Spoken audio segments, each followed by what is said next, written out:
Smile. That smile's great. Thank you so much. It's Hello, amazing. It's everyone. amazing what a smile can do, right? Yes, it is.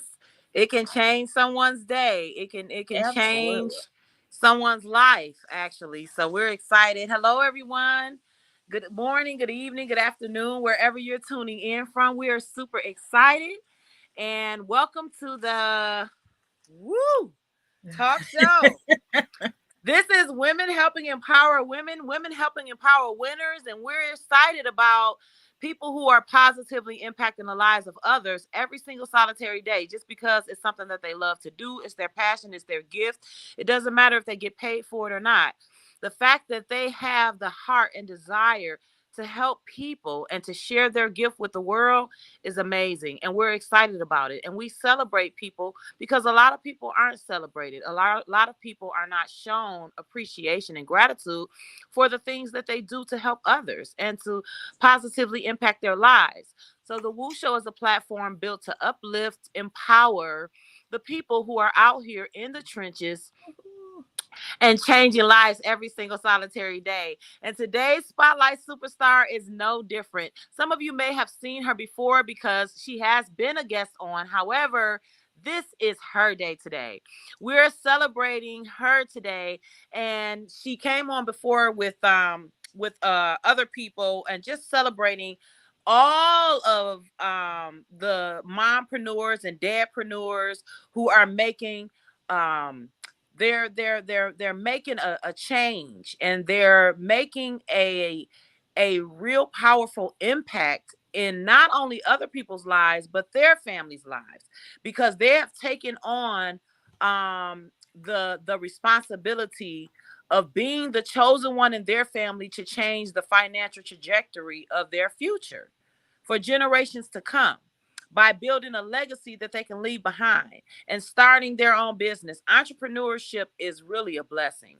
And so I'm so excited to celebrate this young lady because she did something so powerful, guys. She took what we all would classify as a tragedy and she turned it into such a blessing.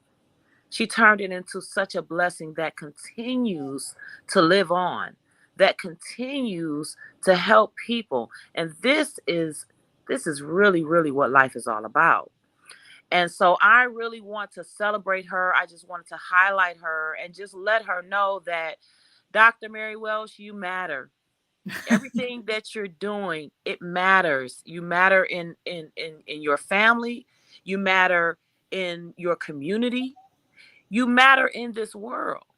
We need you, and we need more people like you to be able to create something that could have taken you out, that could have had you in another place right now today. But instead, you are reaching others all over and helping them to heal. And that is so, so amazing. It's so, so powerful. And so, guys, I would like to, with no further ado, I want you guys to hear her story, and this could hopefully inspire someone, because that is what this is all about. It's about helping by sharing your testimony to help somebody else that may be going through that same storm right now in their lives, and you could help them to overcome it. You could help them to conquer it and help them to come out and be healed, and even create something from within themselves that would impact the people that they know and the people that whose journey they're going to cross, by turning that negative, should we say, into a positive, or tragedy into a blessing, or into from tragedy to triumph, should we say. And so I'm so excited. I have a great amount of respect for this young lady, and just a blessing to know her and everything that she's doing out here today. And just know that you are God's celebrity, and Hollywood ain't got nothing on you at all. And so, ladies and gentlemen, I would love to introduce to you, and let me before I introduce our spotlight superstar, let me welcome our WU executive. She is on joining us today, Reverend Michiko. Global. Thank you for joining the Woo Talk Show. We're excited about today's spotlight. She is definitely positively impacting the lives of others every single solitary day. So anybody that you know who may be going through a grieving process, there's people that I know who are grieving over their children, grieving over their parents, grieving over just all, lost loved ones. And there are people who have went into a depressed state because of it. They weren't able to grieve and go through the process and come out of it, and they're still there. And there are a lot of us who are. I mean, when you lose someone, it's painful, but there are some people who they may not know how to come back from it. And so I'm hoping that this story touches someone today, because this young lady found a way and she's sharing it with everybody and touching hearts all over the world. So we're excited to introduce to you none other than our mompreneur of the year, Dr. Mary Welsh with Susie Q's Kids. Dr. Welsh, thank you so much for joining us today on the Woo Talk Show. Absolutely. Well, I don't know where to go from that lead in. Boy, oh boy. Just start from the beginning. You talk about tragedy and triumph, and I'm going to start in the middle a minute and then come back to the beginning. And so awesome. Everybody here on this earth has the choice every day to put their feet on the floor and get up and embrace their day, however they want to embrace their day. And I always say, embrace it with a positive reflection. It can only make it better. And, if you decide that it's not a good day to do that, you pull the covers back up and you hang out there a few more minutes, but eventually you have to put your feet on the floor and get up. And if the day tackles you and gives you too much, then you just put it in this neat little box when you go to bed, and the day is done, and tomorrow you'd start all over again, because we are the author of our life. Every single day we are impacted by whatever life brings us, whatever challenges that we have, strengths, weaknesses. It's called life, right? And so my journey started with I have a daughter, Susie, and she was sick most of her adult life. So she was in and out of the hospital a lot, and she had she had a wonderful outlook on life. And so she taught me so much in life about giving back, about making sure that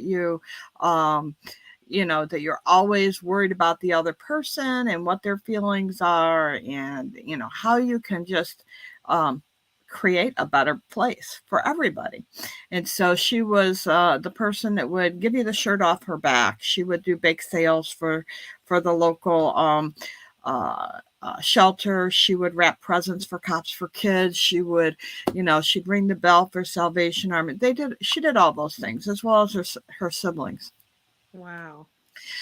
And so how do you take a loss? Because we lost her 5 years ago. She had a surgery, and she ended up getting an infection, and we lost her to sepsis. But she was in pain. Just every day she was in pain. And so, her pain was our gain, and her loss, her no pain is our loss, because she's not here. But we know she's in a great place. Yeah. We know that she's physically not with us, but emotionally and spiritually, she's all around us, right? Yes, absolutely. You have to believe that. And so she died in June of 2017, and her birthday came around in August. And when she died on the 1st of the month, and we didn't have her service until the 6th, because it was somebody's special day in between. And all I told people was, bring pictures and tell stories. Gather at the house, bring pictures, tell stories, bring pictures, tell stories. And so all day long, you would see I have 6 kids and a bunch of grandkids and adopted kids, and you name it. and everybody's friends. In, there was always a gang at the house. And so they came, and I saw them, sitting around in pockets, and they were, telling stories, and they were laughing, and they were crying, and they were just sharing life stories, right? And every once in a while I'd hear, "Hey mom, we ran out of sports. Can I get some money?" And here you go, and off they went, right? So the day of her funeral, they all got put in the back of our van, and we got to the funeral home, and I said, "Hey, there's some picture boards in the back. We make sure that they're set up around the room." And he said, "Oh, absolutely." Now I'm in the funeral home, and this gentleman comes up to me and he says, "You win the prize. I've been a funeral director for over 40 years. I said, "What kind of prize can you win at a funeral?" And he said, "Your daughter must have been something really special." He said, "There is not a picture in this room where she is not smiling, from an infant to a young lady." And he said, there are 49 presentation style boards, the ones that flip open. Wow. Full of this smiling girl, right? And it was a trigger. I couldn't look at a picture. It was a huge trigger for me. So I had no idea. I just knew I kept handing a card off, right? For them to go buy boards. And wow, those pictures were rolling in. They kept needing to go buy another board. That's awesome. But they all brought their stories. They all brought their special moments together over the years, right? And so my husband said I said the same thing over and over and over while I stood by her casket that day. And it's all a blur for me, so I don't remember. But I do remember making a challenge. I dare you, go away and find one picture where she's not smiling, because it's not going to be possible. That's just was her demeanor. And one young lady come up and she said, Mom, I found a picture." I said, "You most certainly did not." And she said, "Yes, I did." I said, "What was she doing?"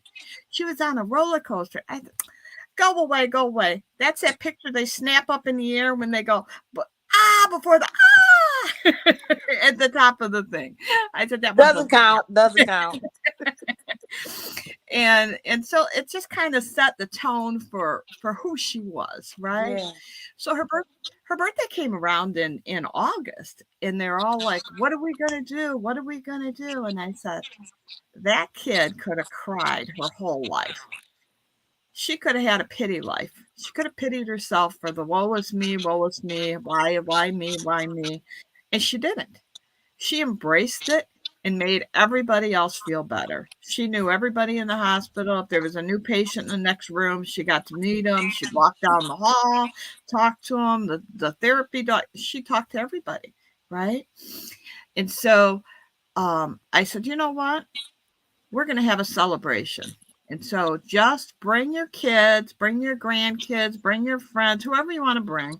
The pool will be open, the barbecue will be going, and we're going to celebrate Susie." And she had a friend when she was younger named Felicia. And Felicia was a foster child. And I remember my daughter saying, "Gosh, Mom, we're so rich. She has nothing. She's got a bag with a couple of clothes in it." Now, I was a single mom, so we weren't all that well off, but we had a lot of love in the house, right? Isn't that the difference? Absolutely. Yes, it does make a difference. Yes. So I remembered that, and we followed Felicia to a couple of homes until one of the foster parents wouldn't allow visitors. So that day, my husband said, "Well, buy 25 bags, 25 duffel bags." And of course, I bought 50. I'm always an overachiever. And I just kept thinking of 50 kids that we were going to make smile. That was what I was thinking of that day. And I said, take your kids and your grandkids and take them to the dollar store, wherever you want to go. And I said, have them pick out what another child would like. And let's talk about philanthropy at a young age here. Someone always needs something a little more than we do. That's right. And so they all came, and there was 6 banquet tables set up with stuff that people brought. These bags were filled, and they were so full that it took 2 people to hold it together for a third person to zip them shut. Wow. And I just looked around the yard and I'm like, this is 2 months after she's gone. And I hear laughter. I hear storytelling. I see strangers that don't know each other that just met that day, all communing over the fact that Susie was a special person and she's in a special place and that we were going to help other kids. Now, doesn't that sound like good healing to you? It does. So, all that just kind of like stuck in my mind. And Susie was in the hospital. She understood the value of a teddy bear.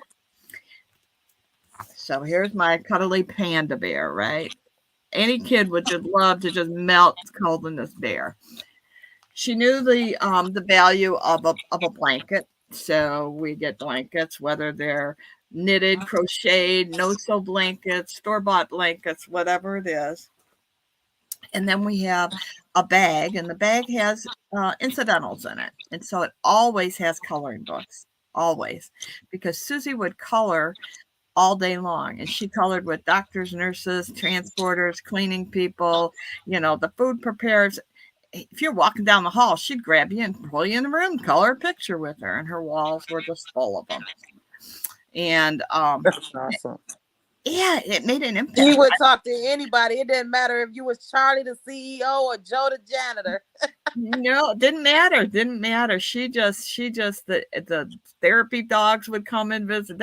They would the people that knew her would go home, get their dogs, and come back with their dogs just so they could visit with her and color on their off shift. Wow. Right?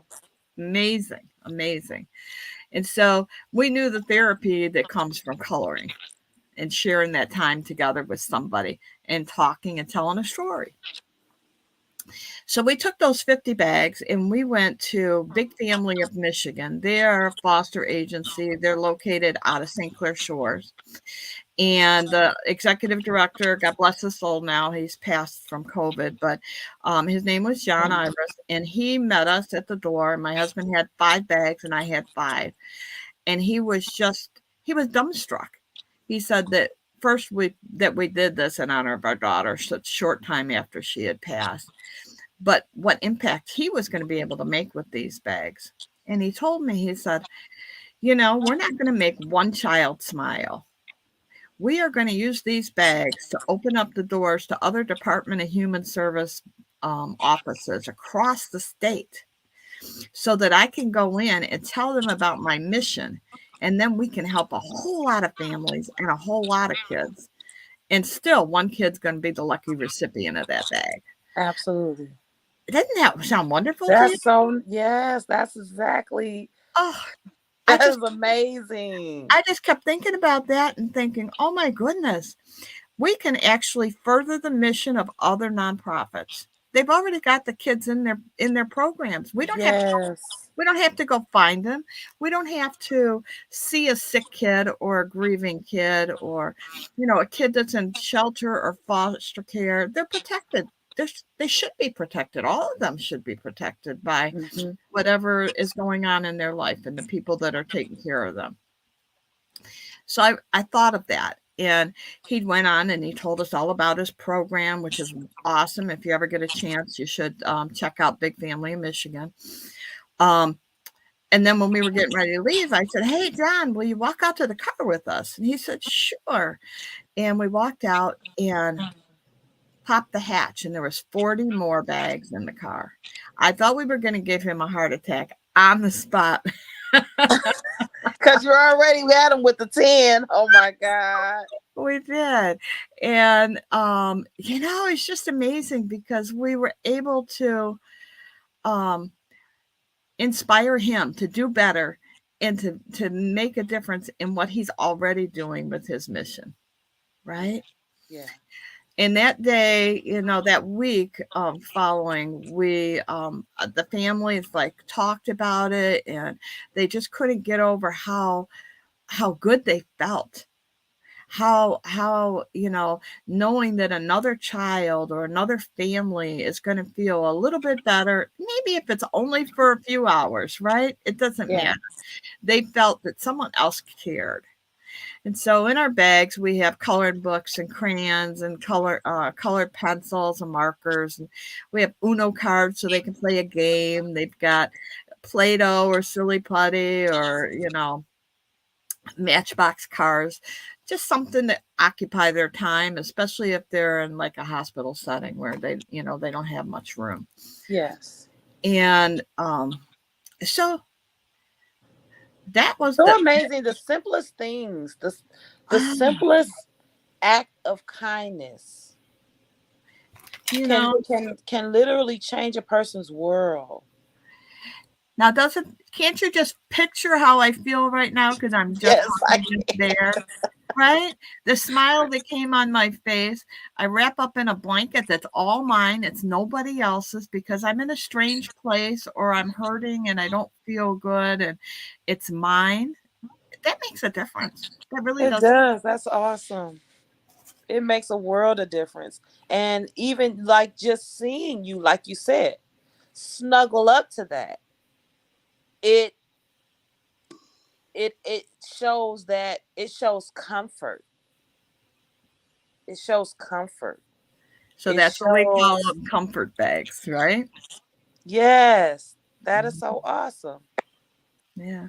I really, really love that because you can go and I mean, just like what you have there, you have a panda bear, you have a blanket, you put a coloring book in there, and you could just choose some things and just be led by your heart. I mean, this is for anybody that you want to just make somebody's day. You can just make any kind of care package. I mean, I used to Absolutely. do that, and I'm gonna start back. I was doing it before the pandemic, where I just had all of these. They were actually just they were storage bags, like the Ziploc clear bags. Mhm. Um, and I mean, now I'm gonna get more creative, and I'm gonna get some type of other type of bag. But I literally started just putting it in a clear Ziploc bag, and I would have gloves, socks, a little thing of cup of soup, some little the little Kleenex that they come in a little package. Yeah, I like would this. have some sanitizer. That, yeah, see, and then whenever I was gonna go by where if I was gonna do the homeless that day, then I would go to the dollar store and buy the big case of Vienna sausages and put a Vienna sausage can in there. Just, I mean, I just would just think of stuff. And when I think of it, I would add it. And then I went and got some index cards. And I would write on the index cards a scripture verse. And I would write out the scripture, what it says. And then I would just write whatever God would give me to say to them on the card. God loves you. God will never leave you. Jesus loves you, whatever. And I would put that card down in there in the bag. And then I started, God gave me the idea. I started ordering the daily breads because you can get those, they're free. You can literally order the daily breads. And I started putting the daily breads in there instead of the index cards. And just getting more creative, putting more stuff when the seasons change. And oh, I can add this now, take the gloves out. Just, and it goes a long way. But you can do that. Anybody can do that and put together a care package to give to people. I really love it, Mary. That's really awesome.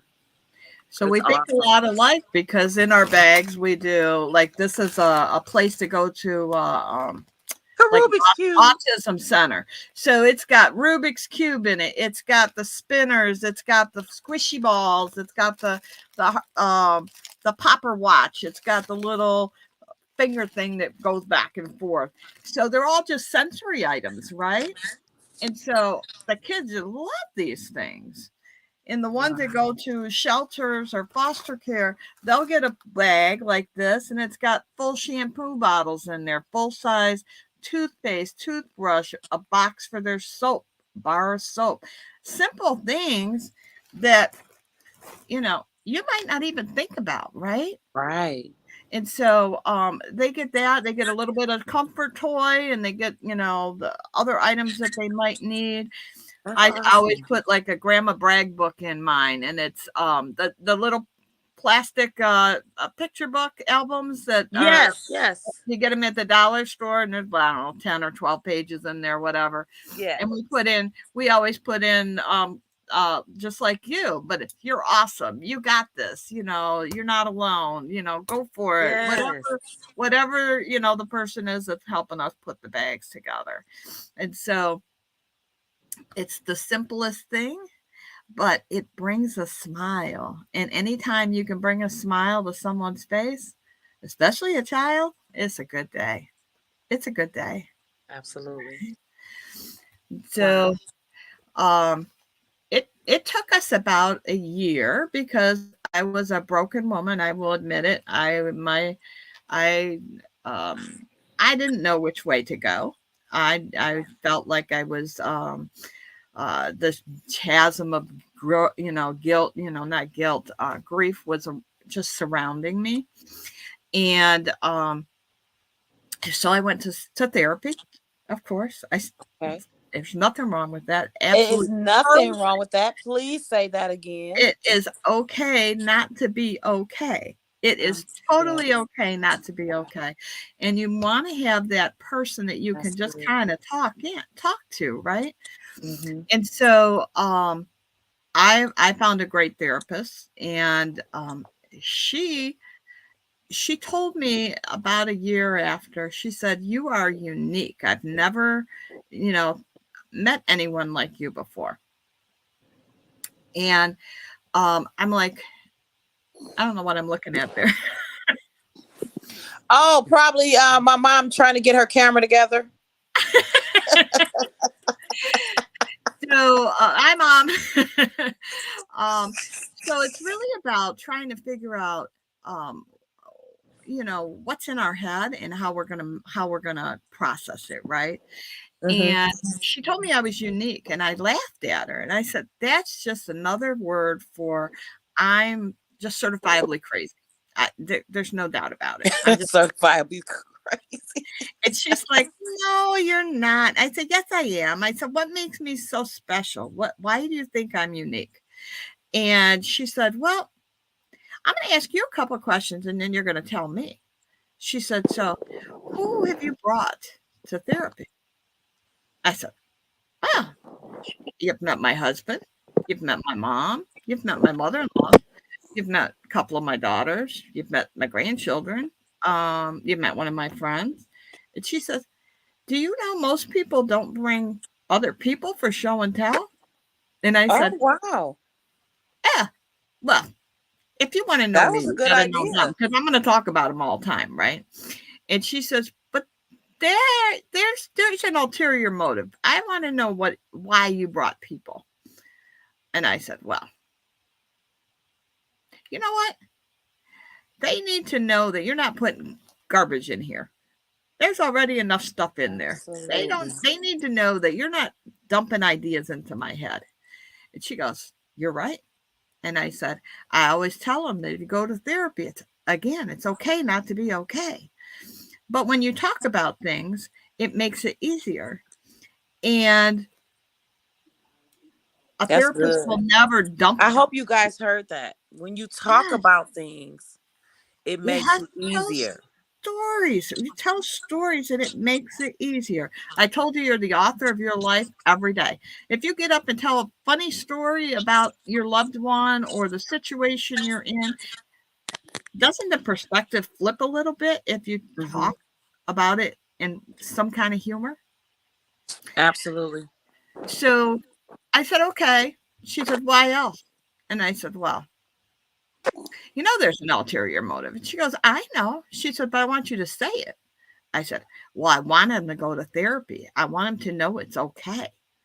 And she said, "And did they?" And I said, "Well, yeah, because it was okay. They saw you weren't doing anything weird to Hmm. me. You were Hmm. just listening." I said, "Okay." I said, "So," she goes, "What else?" And I said, "Well, I, you know, it's really about if you want to know me, you got to know all of me, which involves all of the things that I'm going to talk about. all the people that I'm going to talk about. That are in my life. That's right. Yes. It has to involve my my emotional, social, spiritual, everything about me, right? It has to involve all those people. And at the end of the day, it's about it's all about me, right? When you're That's talking. good, Dr. Welsh. Yeah. Guys, I'm just sitting here listening to her. And when you talk things out, see, I noticed over the years, a lot of times when I'll speak for myself, I won't say everybody because I can't speak for everybody, but I noticed that a lot of times when I was going through something, I would keep it to myself. I would keep it to myself. Um, I wouldn't talk about it in a productive way that would help me not only get it off my chest, but also rationalize. I'm able to kind of analyze and see as I talk about it. It changes the perspective. It changes how you see it once you talk about it. And it's almost like you've got some stuff and you got it all packed out and you need to find something. So you need to lay everything out so you can see everything. And so when you talk it out, I really, really agree with you on when you say it helps you to heal. I think it helps you to heal when you talk about it Yeah. because you're getting it out, and then at the same time you're hearing yourself say whatever it is that issue is that you're having, or whatever it is that you're going through. So talking about it brings it into perspective, and then it puts it all on the table so you're able to look at the situation without being in it, if you will. Like you're in the situation, but now you're able to look at the situation. And And I you think can that hear that is how a real somebody else sees that situation, where your fear yes. and your anxiety are just like a huge, they could just like envelop you. And if you tell somebody, I didn't get this project done, I wanted to get done, da da da da da da da. And if I'm listening to you, I'm going to say, but didn't you do this, and this, and didn't you do that, and that? And how about this over here and this over here? And are you really a superwoman? Because I don't know how you did all that to start with, right? So you're going to Yeah. beat yourself up because in your mind you're Mm-hmm. focused on that one thing, right? That's right. That is good. That is good. It's always good to talk to someone. Um, I think that it's good to have the Bible in one hand and your therapist on speed dial in the other one. Because there, there is a side that we need to be able to understand about ourselves. Because how we communicate, how we interact with people, even our character, everything, it is it is critical in who we attract, the type of people, the quality of people, even our environment. All of that is so important in our lives. And so, who you're attached to, who's in your circle, who's in your ear, that all of that is very, very important. And what are you being led by? Are you being led by your emotions? Because when you're grieving, your emotions definitely take over, when you're going through grieving. So it's very important to have someone who's objective, such as a therapist, that can, now this is outside of your pastor, this is outside of your spiritual leader. You need like a literal certified therapist because they can help you.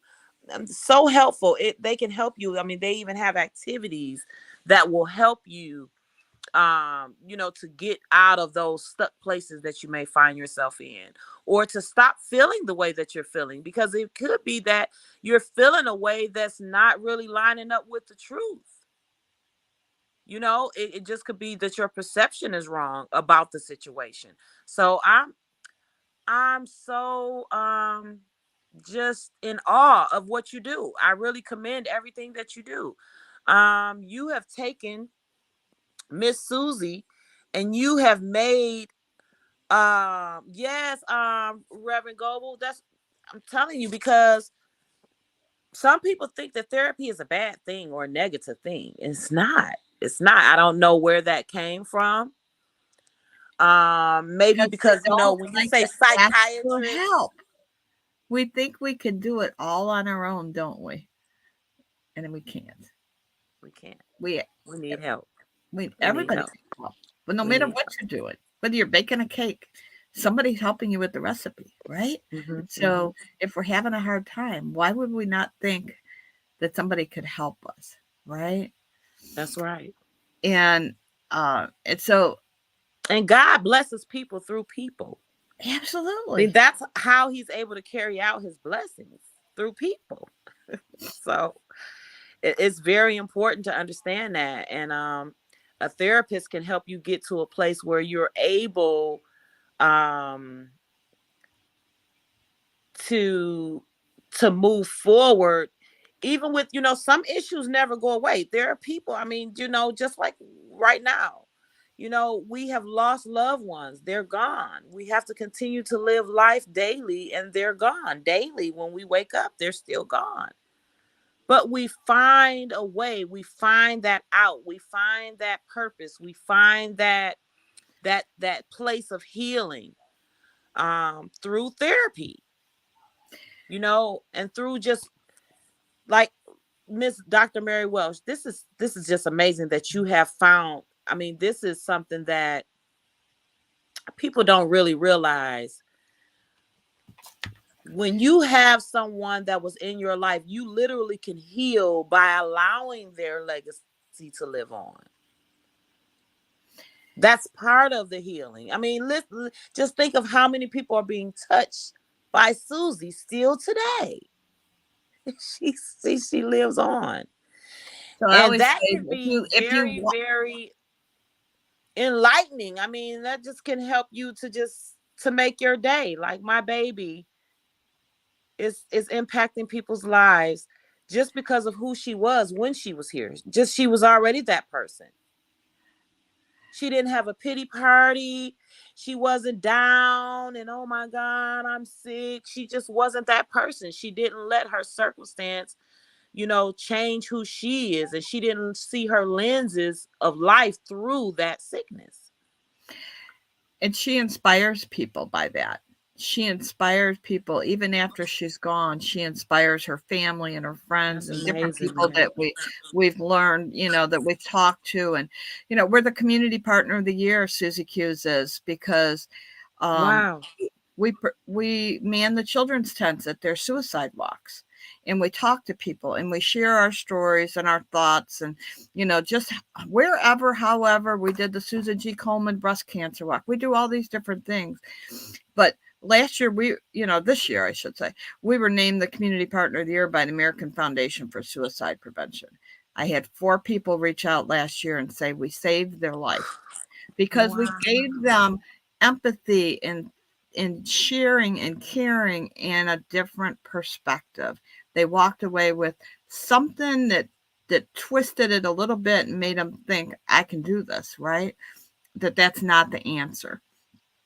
And so it's really about, that perspective, how you can flip that perspective. So I'll give you an example. So we've all lost someone precious to us in our lifetime, over time. If we haven't, then you're very fortunate, but somebody that has.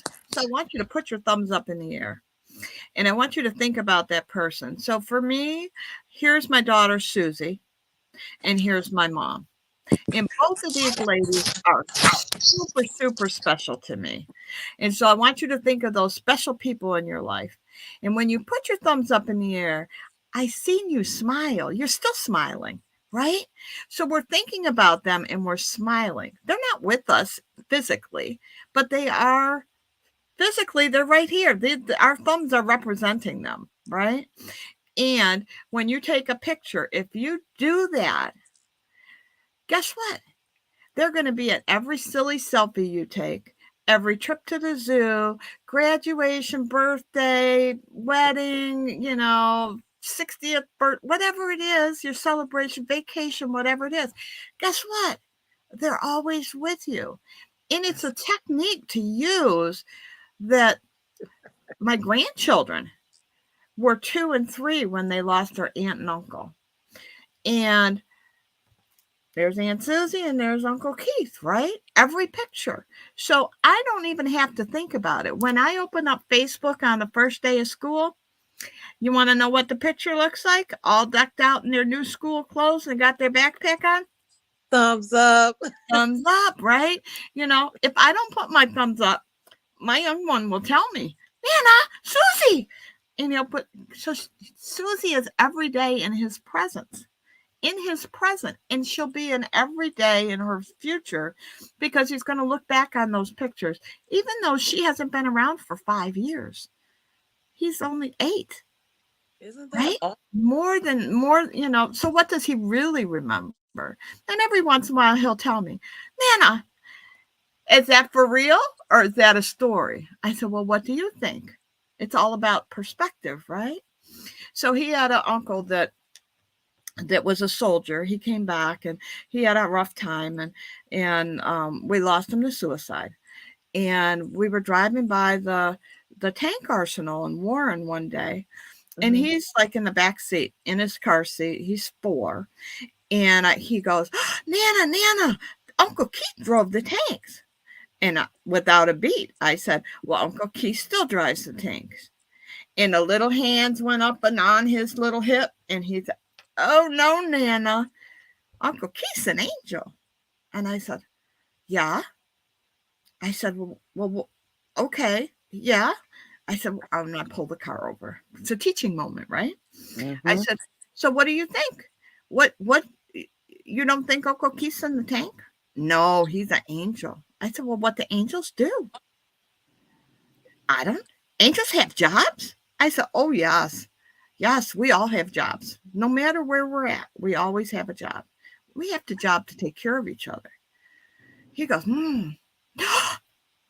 you mean Uncle Keith is an angel and he's in the tank protecting the soldiers and the soldiers are protecting us? I said, absolutely. Absolutely. Well, I wasn't ready for the next question. Nana, Angel Susie what's her job? And I'm like, I don't know. What do you think? He's like, I said, what did Aunt Susie, what did she want? What was so special for Aunt Susie? She wanted babies, but she couldn't have any. That's why I'm so special, Nana. That's why I'm so special. I'm like, yep, you're special. You are. And I said, so what would her job be? And he goes, I know. I said, what's her job? Tell me. He goes, she's protecting all the babies in heaven until their mom and daddies get there to take care of them. Oh my God. I made a story. He made the story. It was about bringing something that's tragic into some kind of a concept that he could understand, right? That is awesome. And so the storytelling is, you are the author every single day.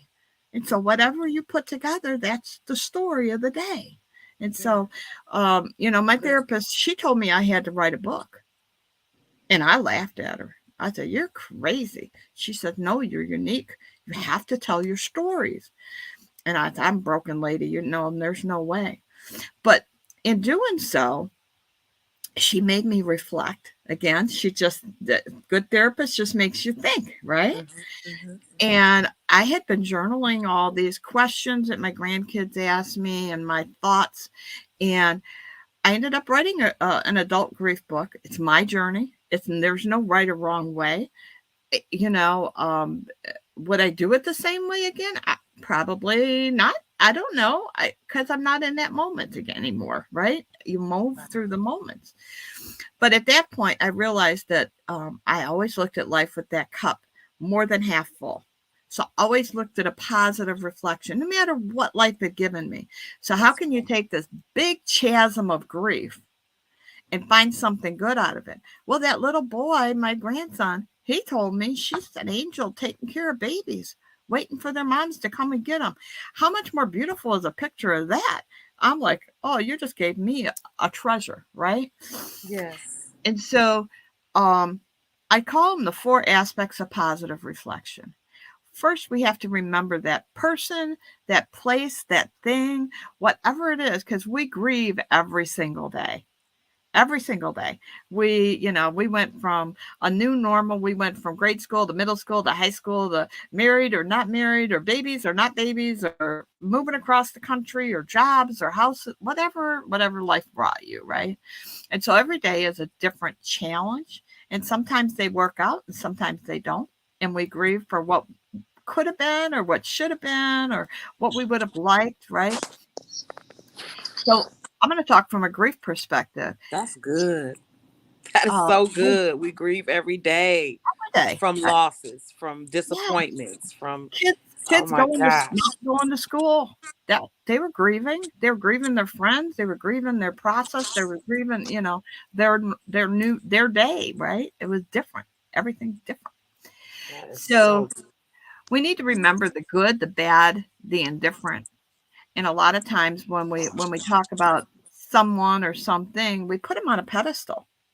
And so if I told you my daughter was perfect and she was up here on this pedestal all the time, or my mom was perfect and she was up on this pedestal, I adore both of these women, but there's no way they were human. They're down here with me. There's no way you could put me or any of you up there on that pedestal. It's not real. Okay, we may shine for a day, but we're human. We're all on the same plane. We have that's to right. remember that, because if we always put them up here, it's hard to grieve. It's hard to find anything where you can get to that level all the time. It's not possible. And so we have to reflect. And in reflecting, what impact did your loved one have on you and did you have on them? And so um, Susie said to me one day, she said, "Ah, I want to be just like you when I grow up." And I'm like, "I'm sorry to tell you, honey, you're 30 years old. You're grown up." And you know what? You kind of look like me a little bit. I said, and you act like me a lot.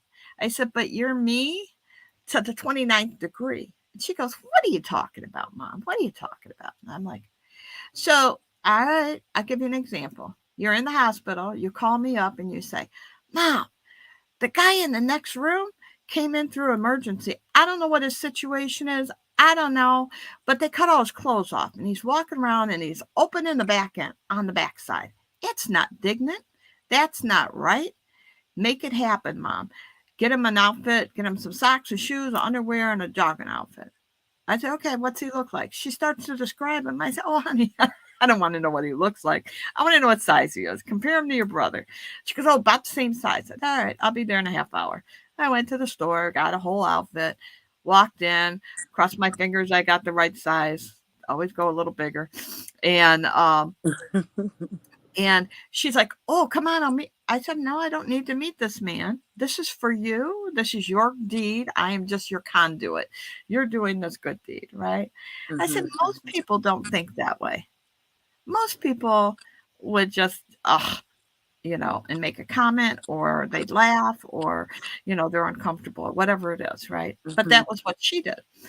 And, for me, I have story after story, Facebook page after Facebook page where she told me what she thought of me. And I'm just going to read one little one here in this book. And she says, Mama, I don't know what I'd do without you. Please know that I see and know how hard you work and how you do everything for me. We were in the hospital, of course.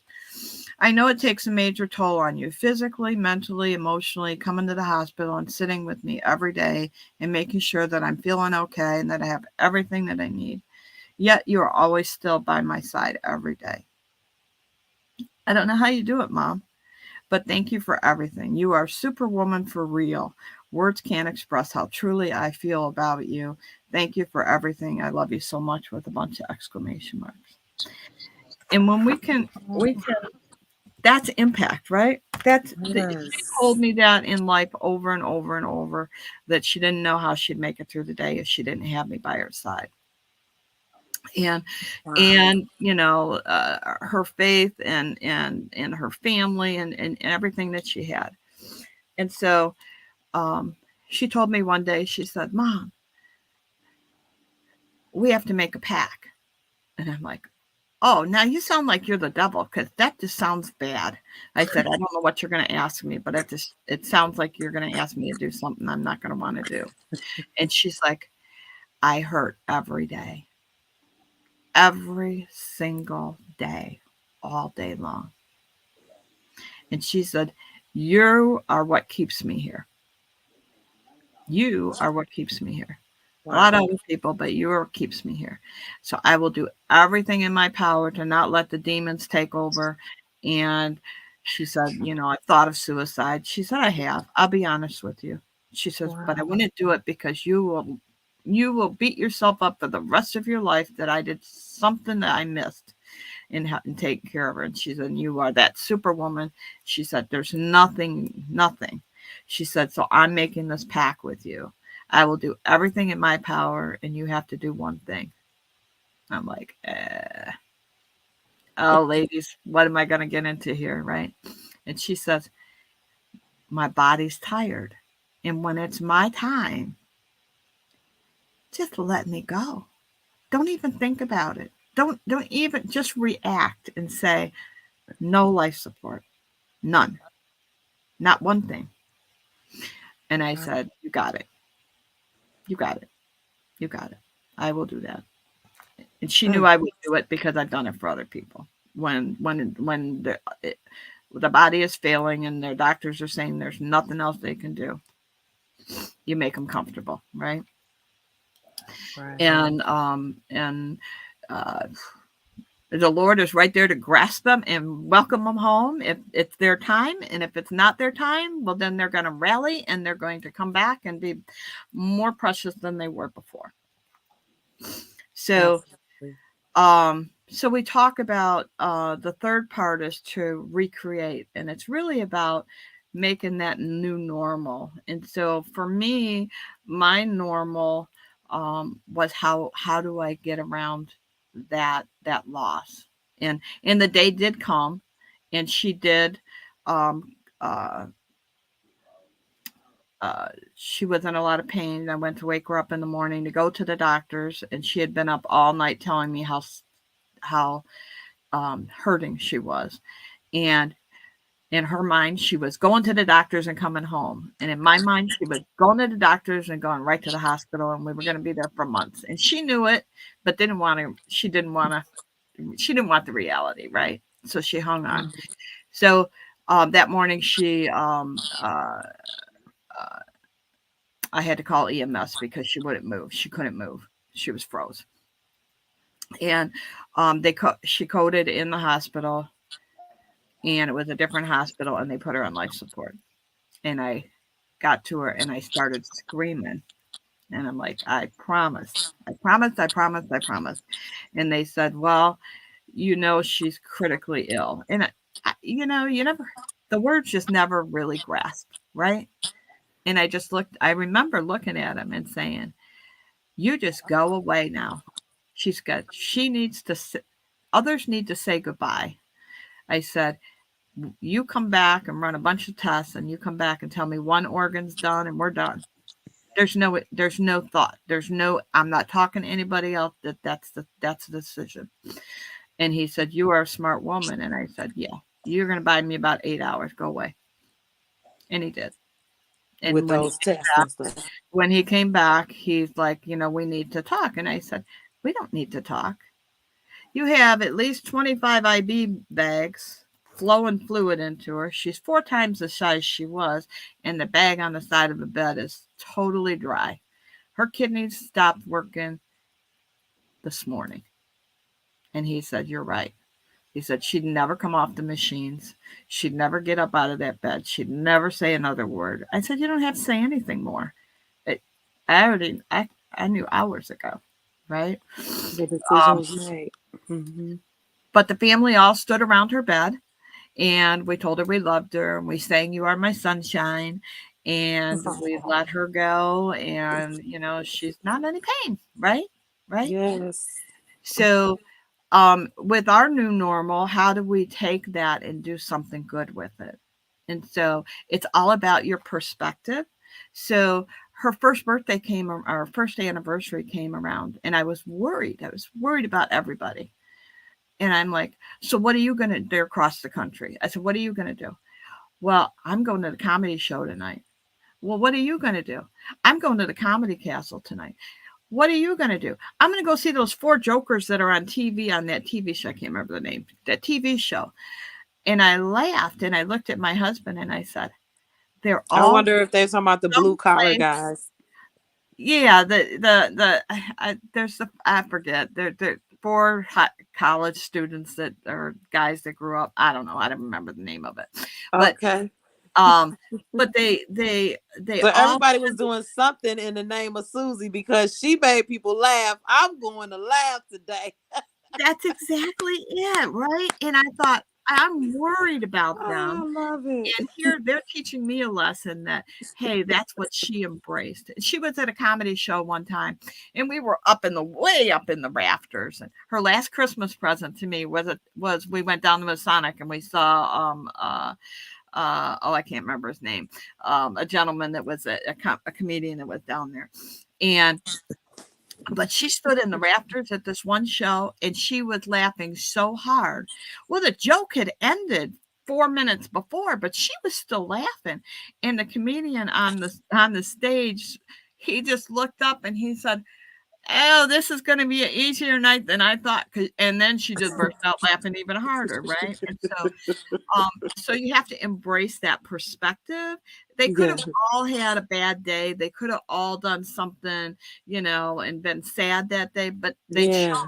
they chose They to chose. have a good day. They chose to do something that they did with their sister and, antagonizing their sister, right? Those different stories over the years.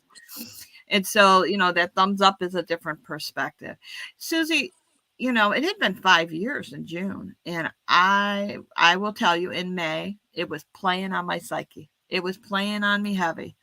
And I said to my husband, I was having a pity me day, and he looked at me. He says, "You tell everybody to flip their switch.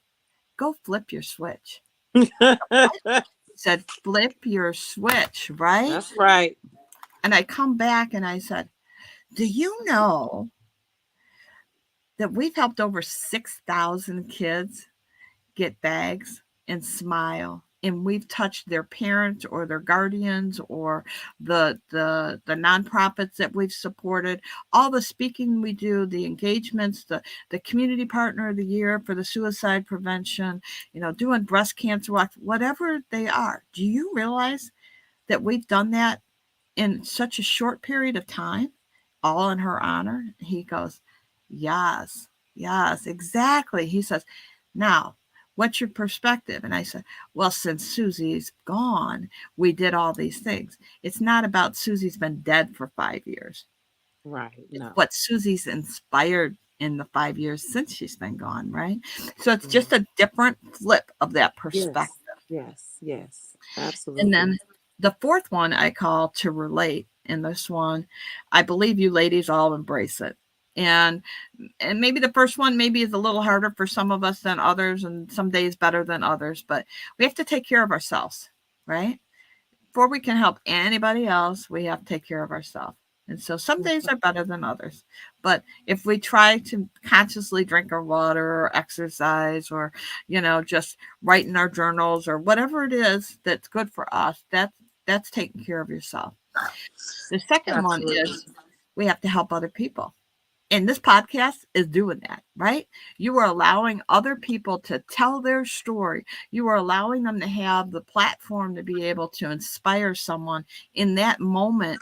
Or if you guys are having a bad day next week during Thanksgiving or around the holidays and you're missing your loved one, maybe you'll remember and you'll laugh at something because laughter is a good thing, right? And so we Yes. can flip that switch a little bit. And then the third piece of relate is to get back in our community. So for me, talking and my books help other people. My bags, they help our community. They help our for me, it's three prongs. One, we give our bags to other nonprofits. So they go to hospitals, health centers, they go to autism centers, daycare, not daycare, foster care, shelters, they go to schools, they go to grief centers. So we are able to further their mission of whatever they're doing. You know, expect like a grief center. A child comes in and they've lost someone. Well, it makes that a little bit easier if they got this little guy here and they're learning whatever the lesson is that they have to learn that day. Yeah. For example, one of them is making a volcano with the kids and how volcanoes erupt.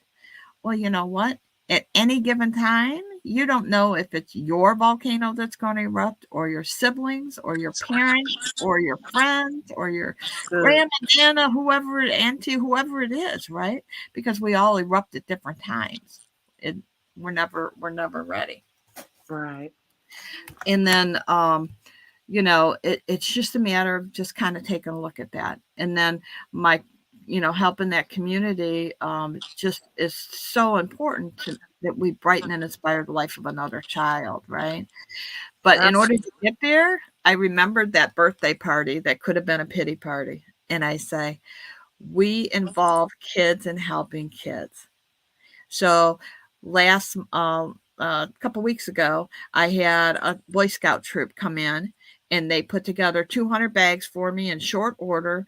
And then I talked to them about the power of positive reflection and giving back. And they walked away inspired. Those kids that'll get those bags are going to be inspired. So anything that I can do to encourage philanthropy and giving back in Absolutely. our young, that's a bonus, isn't it? It's huge. It's It's a huge bonus. So I have because you're instilling that inside of them and in their hearts at that young age. And so that's definitely huge because we do need that to be seen in the youth realm, not just adults giving to the youth, but youth giving to the youth. That's huge.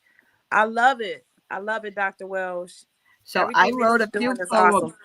I wrote a few poems in my book, and I'm going to tell you one of them. And it's called Life is Full of Seasons. Life is full of seasons. The way we celebrate them involves those that we love. Each season makes us remember you. We smile, we laugh, and we cherish those wonderful moments. Our gardens blossom with the beauty of the flowers, the trees, and the shrubs, the sculptures of good times and memories. You're present during every family gathering, day at the pool, or quiet moment. The winter snow and ice bring snow angels and toboggan rides, snow forts and snow fights, laughter with cold breaths, and enjoying a wintry day. The spring rains and flowers blossom, singing in the rain, watching the daffodils and tulips bloom, watching the butterflies and listening to the birds sing. That summer sunshine and warmth can comfort us. The days by the pool, they're gathering together to laugh and have fun. Taking our kids for bike rides or wagon rides or taking long strolls. Going camping, family gatherings, fireworks, beaches, and parks. The fall cool weather and hoodies, watching the flowers and trees change colors, sitting around a campfire and s'mores, marshmallows and friends, going to the cider mill, pumpkins, and trick or treating. But regardless of the season, you are always with us. We remember you, we share your stories, and we celebrate you. And I always end my poems saying, thanks for being a ray of sunshine, shine on. And so, whatever the season is that you're in, and we're in one of gratitude right now for Thanksgiving, you know, embrace those special moments that you had, look at that perspective that you have. Uh, I have, so I have a button that I wear all the time, and it's got my mom and my daughter on it, and there's just a bunch of beads on there, different colored beads, and I call them story starters. And so, um, each bead has a different story. So I'm going to tell you the story of my mom, which is this gorgeous crystal one in the middle. And my mom, if she was here, she'd be laughing. She'd make all of you laugh. She would be just like all up in your business. She'd want to know all about you and what you're doing and all that good stuff, because that's just her fabric, right? That's who she is and who she was. And she was larger than life. And I come by it natural, and my daughter Susie came by it natural too. And she came by it natural from grandma and great grandma, right? And so this bead here, I always tell this story. If my mom was here, if you ladies had been men, my mom would have hit on you, because that's just what she did. She didn't care if you were 3 years old or 98. That was what my mama did, right? Now, I got all of you laughing. I got all of you smiling. I told you a wonderful story about someone that is just so incredibly precious to me. And it's a story. I call them story starters. So you can make your own. You can go on a website. You can get them. But it's really about a way to open up a dialogue. So if I have this on, I took it off my chest. I wear it all the time. And if somebody sees it and says something about it, my in the Story tell starter. story, right? My story starter. And you know what? If we had time, both of you ladies, all of you ladies would say to me, "Oh, you haven't met my aunt, or you haven't met my grandma, because oh my God, my mom was because we all have stories, right?" Right. And so remember those funny stories, remember those precious moments, and when the time is really hard and we're heavy with grief, that's where we need to go.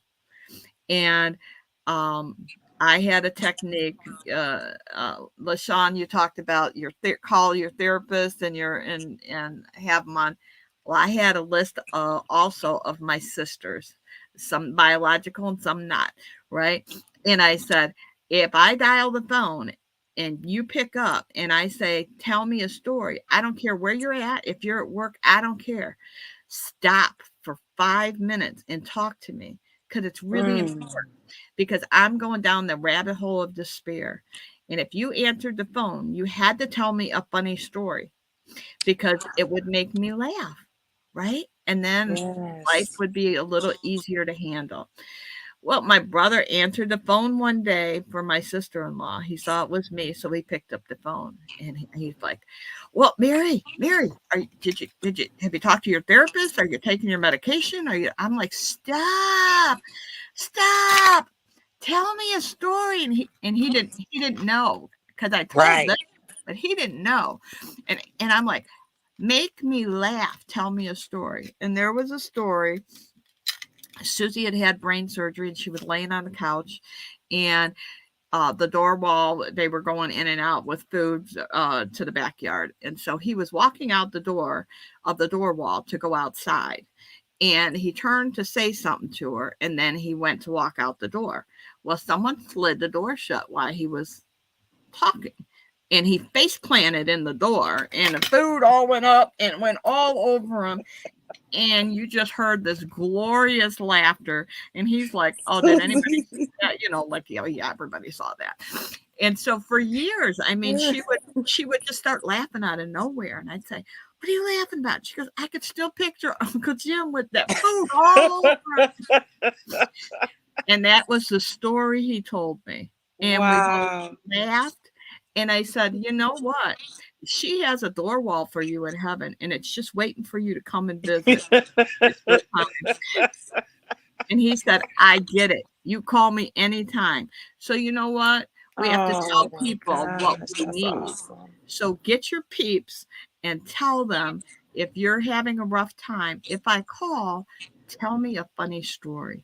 Because we all That's have them. We good. all have We funny all stories. have them. And when we start laughing and telling those funny stories, it That's takes good. us from the abyss over here I call the rabbit hole of despair. Because when you go down there, you could be there for a minute, you could be there for a Absolutely. day, you could be there, you could live there. And it's not a nice place, right? Wow. So it's much, much more fun with laughter. So the next time you're walking out a door wall, you're going to be thinking, oh my God, that guy walked in the door with the food all over. And Susie was just laughing, and she's still laughing in heaven. She's still laughing. This is so awesome and amazing. Oh So my just God. Thank you flip that so much. perspective, right? And I know I'm probably over my time. You know what? And I have to say, whenever there's something like this, I always let it go. This is something that people need to hear. This is something you're going to help somebody with this story and with just sharing the different techniques that you use to cope every day. That is amazing that you have your what we call favorite five or five fave, your top list of people that you can call and have on speed dial. That is something that you want to implement. Anybody who is grieving, you need to have your support system and have them in place to be ready to take your phone call to tell you a funny story whenever you're going through, whenever you get to that place, because we're all human. And no matter how much time passed, I really despise that saying, that time heals all wounds. I don't know if that's true. I just don't. I mean, it's cliche. People say it, but time just does not heal all wounds. It doesn't. Time. I mean, it may help you get better with coping with it, but everyone has their own timing. I'll just put it like that. Everybody has their own timing, their own grieving process, and a lot of people went through a lot of grieving, through the pandemic, and they went through losses that was just unbelievable. People lost their entire families, to this pandemic and this COVID. And it's grief on another level, so it's just not something that you can say time heals all wounds. So please, guys, share this, click tag someone in this, sow a share. You never know who can help this. If you come back to watch the replay, share this. Know that there is a way that you can cope with grief. There is a way that you can still live, and live in with joy. Live with joy, even though you've lost someone very close and dear to you. And there are techniques, there are resources out here. Um, when you were talking, Dr. Mary Welsh, the human trafficking, um, that whole sector, I just thought about the victims and the survivors that come out of that. They could use a panda bear. I mean, So it's so we gave many. to an advocacy center, and we walked in and we gave them boxes and boxes of bags. Yes, And this is the, the, something that the yeah, the it this is therapist this is started this can go crying. worldwide. This The is going to be a therapist movement. started crying. I said, "Why are you crying?"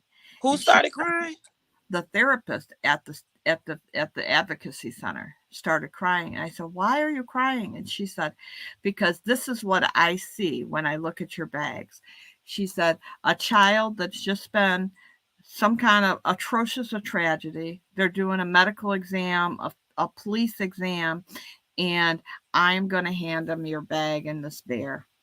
And they're going to sit there and they're going to hold this bear, and it's going to help them get through that moment." Yeah, it's going to help And them I get just through. like, okay, now you got me crying because, we never know when the moment is going to be, right? Yeah, and that's exactly what I mean. You never know how many people and what type of people that are going through something. I mean, she started off with it's helping children, but this is spreading. This is going to help so many people in so many different ways on so many different levels. And I am just blessed and fortunate to be a part of this. We're also going to be connecting as well with your club, because I am going to become a lioness. Oh, yay! Yes, I'm Yay! gonna do it. I'm gonna do it. Oh, yay! Hey, Mona, you And too. Come on now. come I know on, you're not Mona feeling Lisa good. over Mona, there, you gotta quiet lady. come. Come on over there, be that lioness. Yeah, I'm gonna do Miko, that. Is it Miko? Is it Miko? You'll have, Michael. yes, you'll have to join too. It's a wonderful group, you know. Oh, If you you talking have about it, Michiko? It's Michiko. It's Michiko. Reverend Michiko. Yep.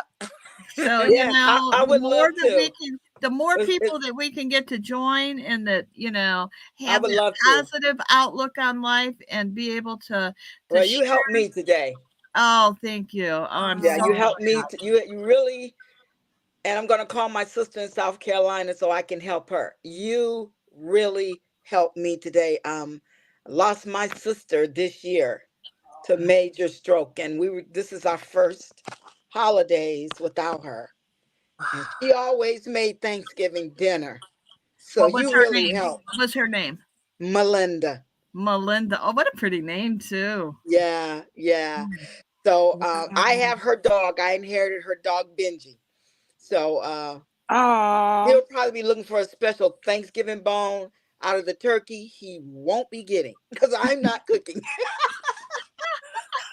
But But you helped me. you can get him a special toy or something I in place, will. But right? you really helped me today, Minister Yeah. Michael. This was the best show all year. This was it. Wow. So I This want is to it. leave you with some thoughts then, because the first year is so hard, right? And Yeah. so don't don't make uh promises or different things that you know that are going to make you fret over it. And so if it's your family and your friends and they know you're having a time and you're telling them ahead of time, and don't drive with somebody. Don't let somebody come pick you up. If you can, drive yourself so you can always leave and not impact somebody else, right?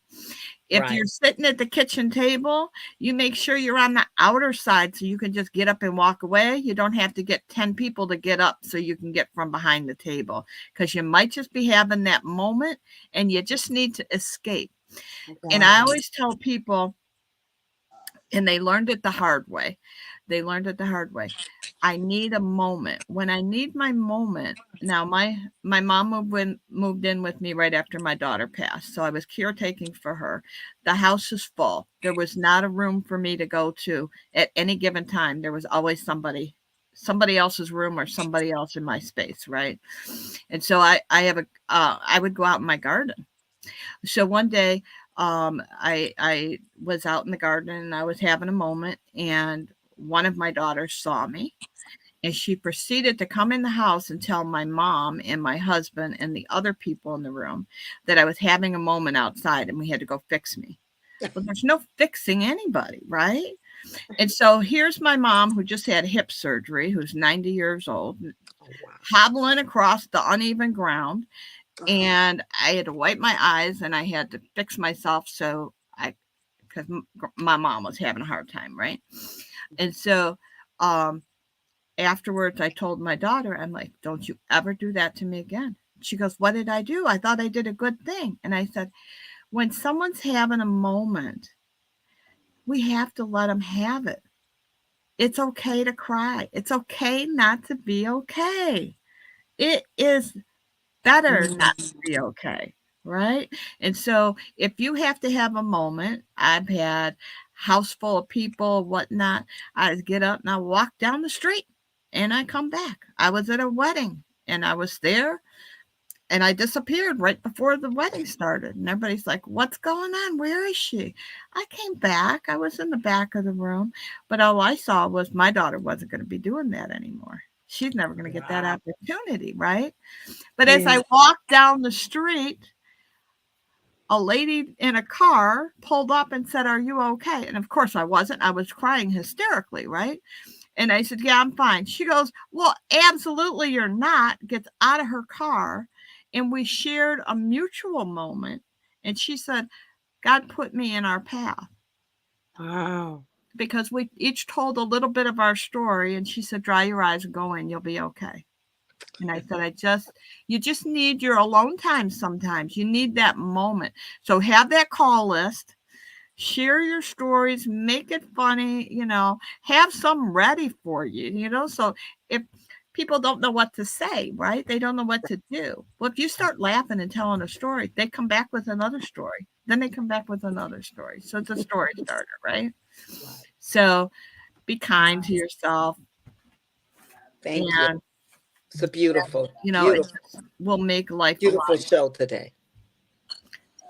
Yeah. Thank you. Thank you all so much. Your Thank doggy? you, Dr. Welsh. And it was Awesome. fun having you on too, Mr. Welsh. I had Mr. Welsh on the Woo Talk Show. He brought me lunch. People will laugh. They'll say, "Oh, we just see an arm come in and out." Yeah, he was on too. Well, thank you so much, Dr. Welsh. So, Before we ladies, close out, I want you to share with people on how they can get in touch with you in case they know someone or them themselves need to get a Susie Q bag, Susie Q's kids bag, or we're going to call them Susie Q's bags. yeah. So Because Susie Q's bags are helping adults and children. So share how people can get in contact with you. They may even want to collaborate with you. Someone may see the show that wants to help volunteer to help when you go to pass out the bags. Anything, whoever needs to connect with you on whatever level, please share how we can connect with Dr. Mary Welsh. And thank you so much for being a part of the Woo Show. Yeah, so my website is Susie Q's Kids, so it's SUSIEQSKIDS.org. And my email is Dr. Mary, DRMARY, at SusieQ'sKids.org. And so you can catch me either of those two ways. We always look for, financial sponsorships. We look for ways for, churches and groups to help us do donation boxes where you can do collections for coloring books and crayons or whatever it is that you want to collect. And then you mentioned the Sterling Heights Lions Club. They allow us to use their facilities. So we have bag stuffing events there, and we'll have people come and volunteer and help us to make the bags. And then if you're having a rough time, if you need, if you contact me at Dr. Mary at SusieQ'sKids.org, I can give you the information on my books. I didn't even talk about my kids' book. I wrote a kids' book for, children that are grieving, and just a way to connect those stories, right? I'd given you a couple examples. Yes. So those go in all my grief bags. So it's really, reach out. And, we'll just have a conversation and see where that leads and, what resources or different things I can help you with as you go through your grief as well. Absolutely. Well, guys, that's the show today. I can say, woo! That was a powerful. Today's episode was just powerful, guys. Yeah. I mean, there are going to be many people that will be able to, let's say, start a whole new grieving process where they'll be able to grieve in a healthy way, because it is okay to grieve. We should grieve, when it is time, but never let grief take you to a place where now you're not yourself, right? And now you're letting life go, and where it's changing your perspective to where you feel like it's just not worth it. And just know that, you matter, whoever you are. You matter in this world. You matter to us. You're needed. And you are God's celebrity as well. Hollywood don't have nothing on you. What God put inside of you, greater is in you than anything in this world. So you definitely have what it takes to do whatever your heart desires. And I just want to thank you so much. People like you, Dr. Mary Welsh, are changing lives every single solitary day. You positively impact the lives of others. You've turned tragedy into triumph. And we thank you so much for your gift and for sharing Susie Q with the world. We thank you for her laughter. I am going to definitely start telling funny stories. And I want to be, I'm going to call my friend. I've got a couple of friends who are going through grieving over their children. They lost their children. And no parent can ever think of that, right? Because we all expect to go before our children. That's just the natural order of things. So another one of those time heals all wound things. No, there are people who living with this thing.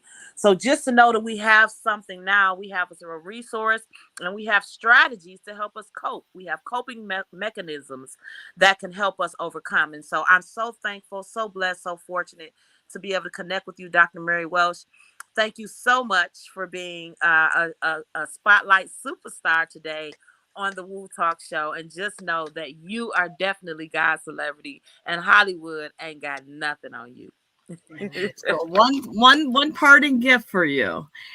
Okay. If you're trying to help your friends or your family, say their name, say it loud and proud. We don't want to forget that our loved ones are gone.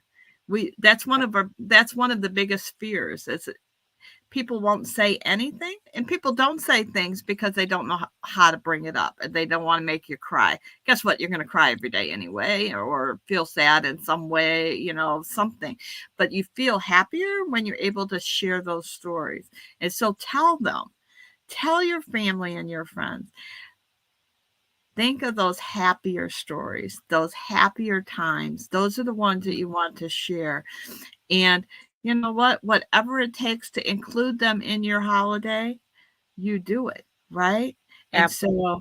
And so, we go to Lions games with the tradition, Susie only got to go to one game last year. But for the other 9 or 10 games that she had, she was in her full regalia, screaming at the TV in the hospital, and the doctors and nurses were coming in watching TV with her. Watch it, right? And so whatever it is, make it happen. Engage. Give the dog a new outfit or something. You're gonna laugh about it, right? And then you're gonna share that story with somebody else, and they're gonna think, "Oh, I did that for my dog," and it goes. It continues. Dialogue starts. Yeah, right? It takes life. Yeah, it takes on life. Doing this, I was at a suicide walk, and I talked, and I'd heard about mothers and brothers and sisters and whoever that had passed away. And right before they started to walk, I sat down and I said, "Look, somebody's over there taking a picture with their thumbs up." And my husband said, "Will you span the audience?" And there was a group of 2 or 4 or 12 or 20, and they're all taking pictures and smiling with their thumbs up, thinking of their loved ones.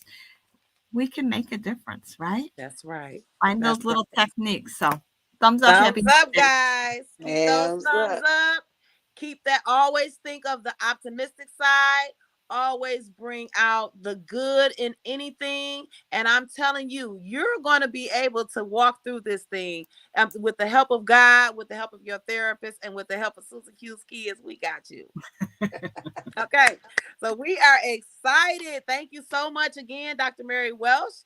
And hey, guys, come in, tap in next week. We've got an awesome show in store from you. One of our top spotlight superstars. She's also a business partner, Miss Lakina Falk. She's doing a lot to help our younger girls in the community. So definitely you want to tap into that. And hey, guys, we'll see you next time at 12 noon on the Woo Talk Show.